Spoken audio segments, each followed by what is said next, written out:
welcome to Sarah's Stage and Screen Scene and for our very first classic movie Sunday. So, for this one I've selected one of my favourite musicals of many years. It's a very, very easy to watch, fun, funny, entertaining, enjoyable musical. However, is it problematic? Absolutely. Would it get made today? Not at all. Would it get away with the content today? Not a chance.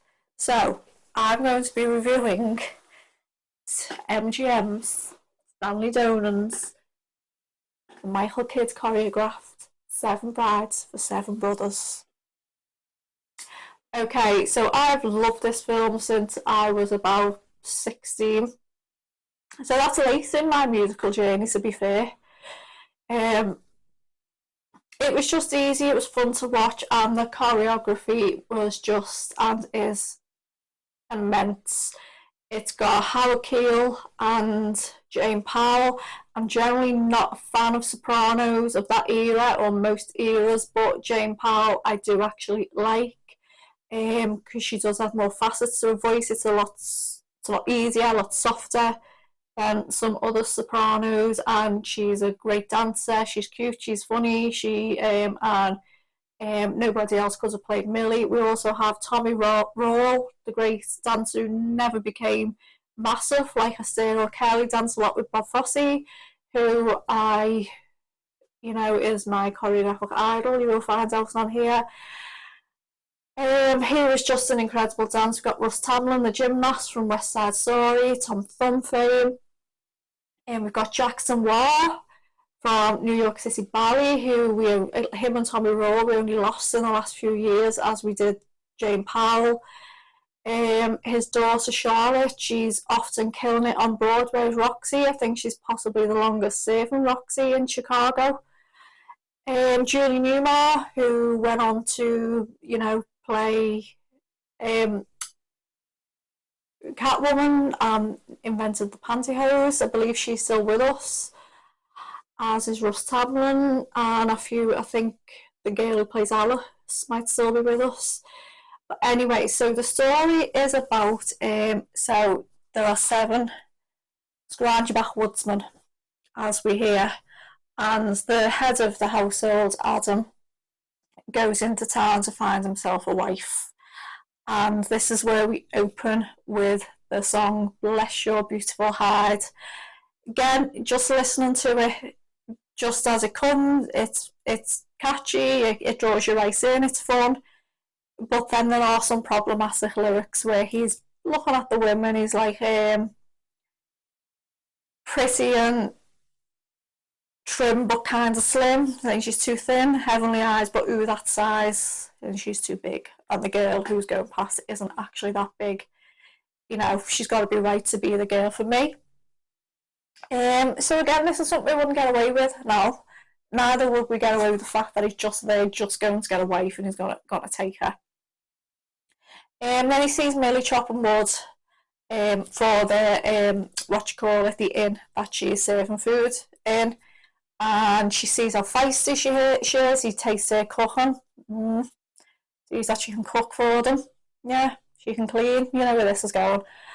And he decides that she is the girl for him. He goes and speaks to her, proposes, and she pretty much falls in love immediately. And they get married, and as they are in their horse and car travelling back to the lodge or the farmhouse, she's waxing lyrical about how she can't wait to just have one man to cook and clean for. Saying nothing. Okay. I'm an average cook and I don't like to clean. And she sings the lovely song Wonderful, Wonderful Day. It's not a song that I would normally like because I don't like opera, but the melody is really lovely, especially the instrumental that, you know, comes just after she sings it. And then one of the things we do have with Seven Bars for Seven Brothers is we do have those very false sets. So my dad is convinced that he watched this as a kid and the set fell down. Now, I think he was imagining it, but I don't know whether it was just fixed later, you know, with digital editing. I first saw this on TNT and then on video, so I didn't see a digital version, and it was not there, so I don't know what he saw. It's possibly a bit like the mythical Hangman Munchkin in the Wizard of Oz, that never existed either. So he's now and again trying to tell her, but he doesn't. And then when she gets there, she finds these other 6 brothers who are all beard, scruffy, dirty, probably stink of cows and pig poo and everything. And she introduces them. Let me see if I can still reel off the names like I used to. Adam, Benjamin, Caleb, Daniel, Ephraim, Frank and Gideon. There they go. They're the boys, alphabetical order, Bible names. And they stopped at Gideon because Adam says they took one look at Gideon and, you know, stopped. They're all boisterous, they're fighting. Lucky Millie's feisty, she breaks it up, but she is really, really angry with Adam. And so that night she won't allow him to sleep in the bed. And he pretends he's going there to save face to his brothers. She, you know, has a go at him, and he sleeps in the tree, and she sings the When You're in Love song. And she does eventually let him in, and then he breaks the bed and they're all like laughing. So that's just like the build-up sort of setting the scene. Again, all the characterizations are really good. They've all got all the actors. We've got Tommy Raw, we've got Russ Tamblyn, we've got Jeff Richards, Matt Massox, the famous Matt Massox, the choreographer, Mark Platt, Jack Denoir. Obviously we've got Howard Keel. They're all, you know, most of them except for Jeff Richards are dancers or gymnasts. Obviously Howard Keel's not a dancer either. And they've got that comedy element, cheeky, impish. I think Tommy Raw has that impish quality the best. I know my friend Pat will be watching this, who just adored Tommy Raw when she was a teenager. Hi Pat. She's going to love this review. So the next morning, they wake up and they can smell all the things she's cooking and the coffee and everything, and the sound that just makes me hungry. And then they realise that they haven't got their outside clothes, and Millie's taking them to wash them, and Millie's basically putting her foot down. She's having none of it. She's like, you are not getting any breakfast till you get your inside clothes off, get washed and shaved. And then so they come down for breakfast, and she's commenting how handsome they all are and how they should have girlfriends and wives, and asking why, you know, they haven't. And, you know, one of them's like, oh, we ain't hardly ever seen one. Bless them. So they're horrible, but they do become really endearing, and you do grow to love them. So basically, so she sort of sets her mission to find them wives, probably to get them off her hands, to be fair, but she is growing attached to them at this point. So they go into town, and she goes in to buy a few things, and they all decide to pile in the cart with her, and they see some girls, and one of them says to Ephraim, played by Jack Denoir, quick, say something. And he goes over to the girls, and the only thing that comes to him is Care for a Char Tobacco. Who's Care for a Char Tobacco? So me and my mum used to watch this film all the time, and my mum used to mimic that, and it used to crack me up. Yeah, I am silly, and I am stupid. I can't help it. I laugh at the silliest things. And a whole fight breaks out, and Millie's really, really angry. So we get back to the house later on, and they ask what they did wrong, and she's saying, look, you just can't go up to a girl and grab her like she was a flapjack, which is good, because that is not what happens later on. There is some very, very dark subtext to this film that I will break out, discuss in the Me Too era. But she's, you know, you've got to court a girl, you know, you've got to meet her, take her out off your arm. And he asks Gideon, Russ Tamblyn, you know, to say some something and say something nice, and he says nice night for a coon hunt, and she's like, meaning a raccoon, by the way, nothing racist there. And they all laugh at him, and then they go into, she teaches them, and they go into the song Going Courting, which is probably my second favourite part of this film. It's so much fun. They break into dance.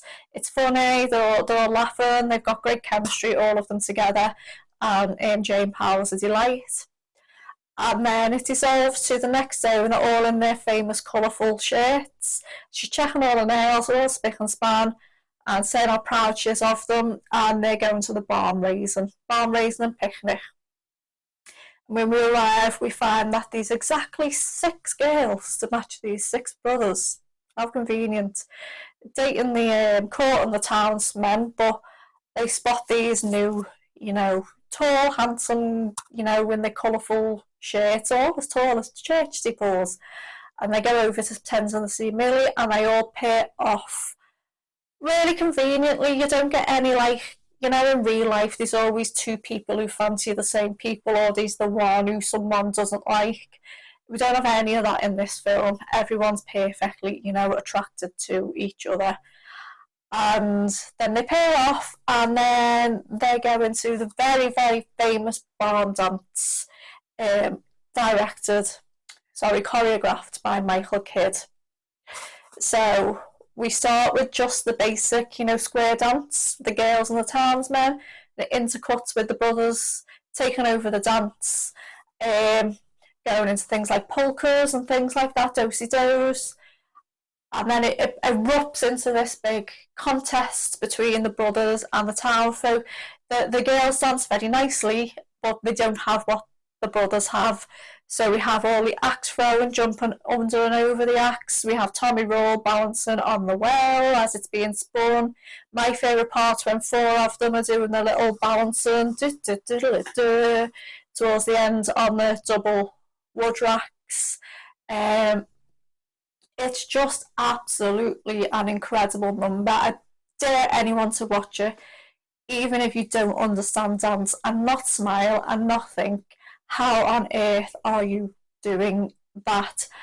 And there's some of the best dancers there of the time, who I've mentioned them before. Mark Platt, Matt Mattox became legendary, Tommy Roll, Jack Dunmore. Unfortunately, Jeff Richards didn't dance, so he was quite in the background. Jack Dunmore we don't see as much as we could, because he was back and forth filming for the New York City Ballet, so we didn't really get to see him. And he is paired with the girl called Liza.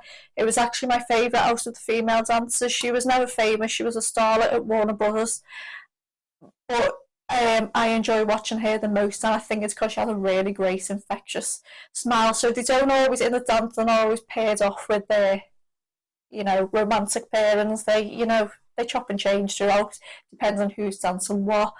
And then it climaxes where the girls are back dancing with the townsfolk. They go to them, and then they're fooling them, and they run and jump into the arms of the brothers for that happy photo finish. What a number. It's often cited as one of the most legendary dance numbers on film. And the thing is, the sets in Seven Wives and Seven Brothers are so fake. I've watched a making of, and it was not, they said they didn't anticipate it to be a hit. It was a low budget. All the budget went to Brigadoon with Gene Kelly, Sid Charisse, Van Johnson, Vincent Minnelli, he was, Vincent Minnelli was known for his big budget, extravagant musicals. This was known as a sleeper, so it became a hit afterwards. So yeah, when I'm doing a little bit of close textual analysis and, looking at a bit of mise en scène, I can't really talk about the set meaning anything, having any sort of deep context, because it's just there. It was there with what they can have.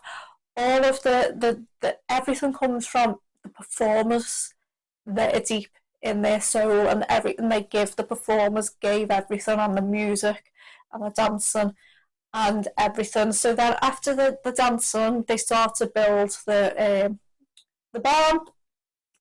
And unfortunately, the townsmen start goading the brothers, and the brothers obviously have hot tempers, and Adam's not happy that before that they're like trying to hold it in. He's like, stop it. She turned you into a few things I don't want to say because you won't get away with anymore. You just, there's a lot of toxic masculinity going on here. You just wouldn't get away with now. It is a very sexist film, looking back now. And basically, eventually they start fighting, and the townsfolk get injured, everything falls down, and the seven brothers are just stood in the middle of it laughing. So Millie's distraught, the girls are horrified, so the scene ends with them going to find their bows, basically. And it then cuts to a scene where they're all getting patched up, and Gideon, played by Russ Tamblyn, says to Millie that he's feeling funny inside, and she's being angry with them or what happened, but he was just like, I couldn't help it. The guy struck out at Adam, but then he was like, I feel funny inside, and she's like, well, I can't give you anything to fix that. So he goes and sits on the porch with Adam, Howard Keel, and Adam reprises When You're in Love, and Millie's overhearing this, thinking that he's in love with her, because Adam basically only picked her to, go and help with the brothers. And then afterwards, Adam's telling Gideon, like one girl's the same as the next, another one will come along, and she's really, really heartbreaking. Then we dissolve into the Lonesome Polecat song. Beautifully staged, fake scenery, but still beautifully staged. We have a lovely little solo by Matt Massox, which perfectly displays his balletic jazzy style, doing all his pirouettes and his, poetes with his axe and everything. Dance is beautiful. The lyrics again are quite questionable when he says a man can't sleep when he sleeps with sheep, and these are men that are in a farm and have not had any girls around forever. Oh well. And then it goes into the sobbing women scene, which is a really, really infectious song. It's great, but it's so problematic. So they're sulking in the barn, and Adam comes in saying he's been reading this Sabine women book of Millie's. I think it's a biblical book, and it talks about how basically the context of the book is actually these women were raped and taken, which is horrific. Now, they just went women bathing naked or something. They just went and took them. So he's encouraging the lad to just go and basically kidnap the girls and bring them back to the farm and hold them hostage there. I know, it's terrible, isn't it? And then it leads into the Sobbing Women song, which is a great, great number. Really, really infectious if you take away the meaning of it. If you're not paying any attention to the lyrics, it's great. It's an earworm. It'll stay in your head. It'll have you tapping your legs and clapping your hands.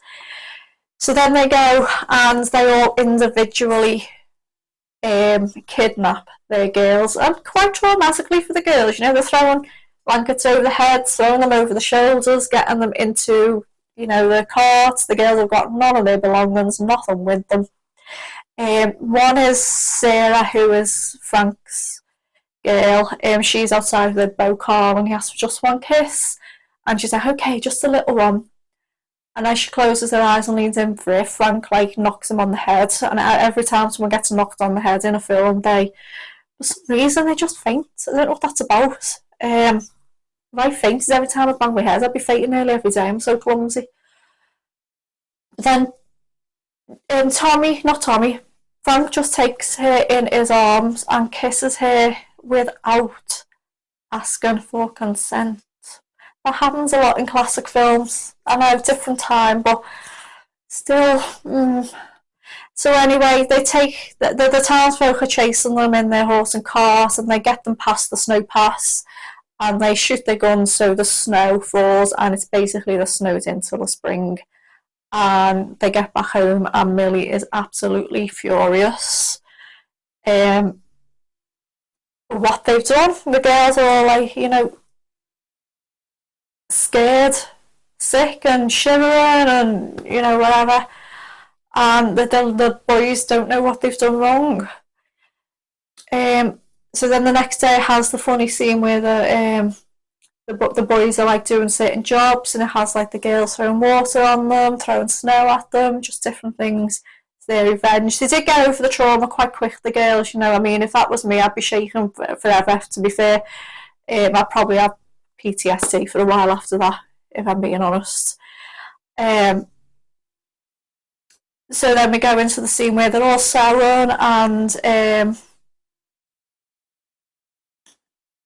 Millie's reading about the Sabine women to them.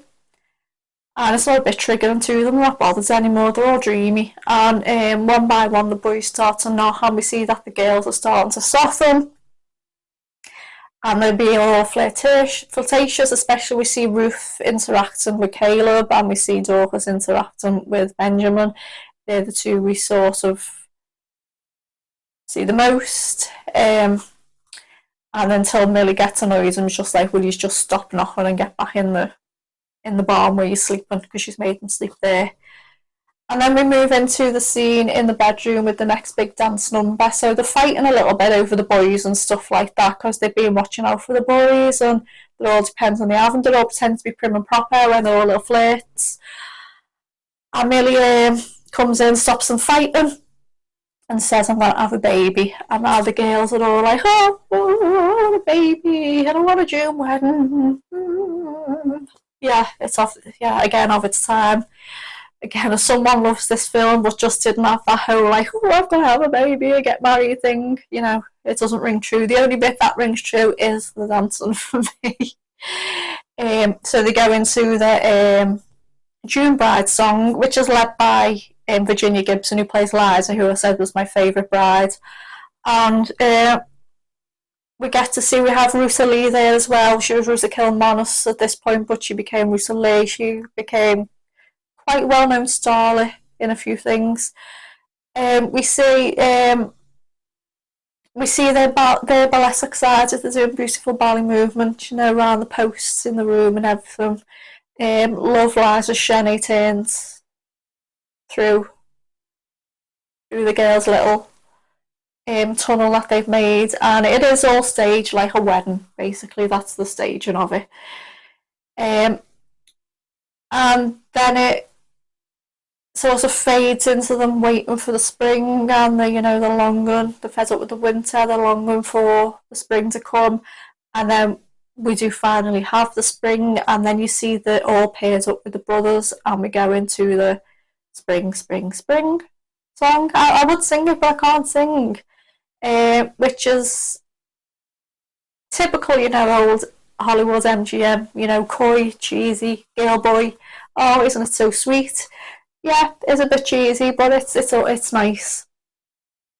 So we have that, and then next minute we hear Millie's having her baby.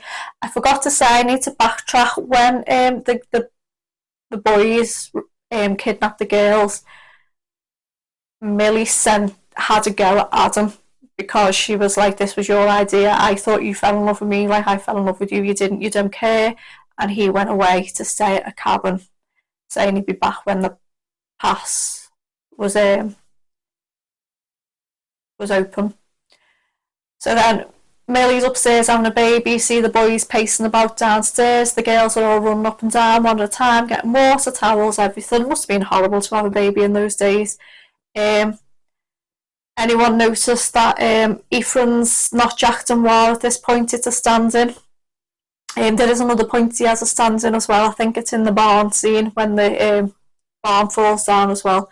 Again, as I said, that's because he was basically out performing with the New York City Ballet. He was quite famous there. Then Millie has the baby. We resort to a scene where they all, couple by couple, bring little gifts, a crib and everything. It's quite sweet. Then they're playing musical chairs, and Adam comes back and he announces the pass is open. The girls all panic, thinking, oh, the pass is open, we're going to have to go home, so they all run away. Boys go off to find them. Adam reconciles with Millie, saying he is in love with her. I think there was a reprise of When You're in Love for this scene, but it was cut. They decided to name the baby Hannah. It's a girl. To carry on picking up the ABC name, Bible names that the boy's parents picked up, had. So then we start hearing that the townsfolk and the families are coming to find the girls, and then this whole comical scene where the boys, the brothers are trying to, rescue them, but when you see it from the townsfolk's point of view, it looks like they're basically getting abused. I mean, even one of them's got one of the girls from behind, and he's, like pulling her. One of them dives off, one in the haystack. It looks, if you walked into that for your family, it looks horrific, but it's not how it seems. The girls just don't want to go. Then we hear a baby crying, and the reverend's like, "Oh no, not that." And then when they're all like rounded up, they say, "Whose baby is it?" And all the girls at once say, "Mine." And then we end with the shotgun wedding. Obviously, in those days, you could not have a baby out of wedlock. That was a sin. And so all the brothers and all the brides are married off. And we presume they all lived happily ever after, but I don't know. So, as I said, Seven Brothers, Seven Brothers, one of my favourite musicals. It was actually, as well, as a kid, I danced, and then I packed it in when I was about 7. And although I always, moved about, I didn't do the sort of training again. And then it was Seven Bars for Seven Brothers that encouraged me to go back into it when I was 17, exactly 10 years later, even though it felt about 20 years later. Tough picking it up at that age, and I was better at tap than ballet, but that's what inspired me, because I used to have my poor mum learning the barn dance. I used to learn dances and things like a little sado. But now, if you want something that's just going to make you smile, and good songs and good dancing and good performers, I suggest you watch Seven Brides for Seven Brothers, as long as you can keep in mind that it is of its time and some of the content doesn't really work today. Okay, thank you for joining me for my first Classic Movie Sunday. I will hopefully have more content for you in the week, hopefully some theatre reviews, more TV, more films. Okay, please like and subscribe, like my content, subscribe to my channel, and please share on social media with your friends, because I'm literally going to be reviewing everything, so there will be something in there for everyone, not just movie fans, not just theatre fans, not just classic movies, everything. Because I do have a broad spectrum of interests. Thank you. Bye.